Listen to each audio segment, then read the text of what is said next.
তিনি পড়তেন ইন্না লিল্লাহি ওয়া ইন্না ইলাইহি রাজিউন। নিশ্চয় আমরা আল্লাহর জন্য, নিশ্চয় আমরা কার দিকে ফিরবো ভাই? আবার কার দিকে ফিরবো?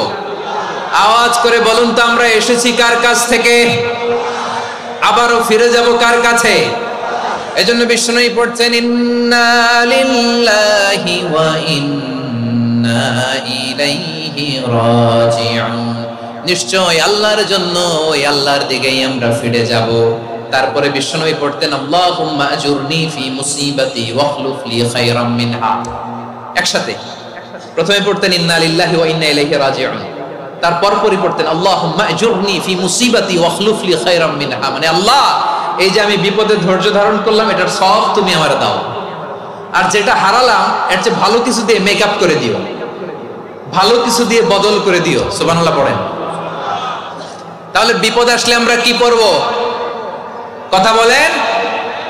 এই যে আমি শুয়েছিলাম, নাশিদ গাচ্ছিল ওরা, এদেশে পরস্পরে দেখা হলে দেয় সালাম, এদেশে আমজনতার হৃদয় জুড়ে পাক কালাম, এদেশে বিপদ এলে সর্বজনে সর্বক্ষণে দোয়া পড়ে ইন্না লিল্লাহি। কি পড়ে?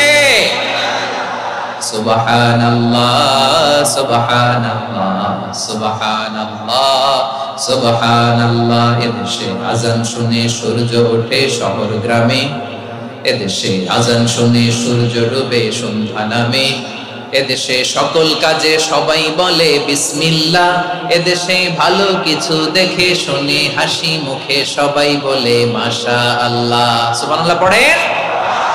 তাহলে বিপদ এলে আমরা কি পড়ি? কথা বুঝলে সবাই উত্তর দিতে হবে, বিপদ এলে কি পড়ি? তাহলে বিপদ এলেই আমরা এখন থেকে ইন্না লিল্লাহ করব, নাকি হাই হুতাশ করবেন? একদল আছে হাই হুতাশ করে, হায় আল্লাহ রে মোর কি হইল রে, মুই কি হরমু রে, মুই কমবে জামু রে, আছে না নাই? এরকম বিলাপ করতে নিষেধ করেছেন বিশ্বনবী। কি করব, কই যাব, কি হবে, হায় হায়, এরকম হাহুতাশ আছে না নাই? বিশ্বাসীরা হাহুতাশ করে না, তারা ইন্না লিল্লাহ পড়ে। কি পড়ে? মনে থাকবে।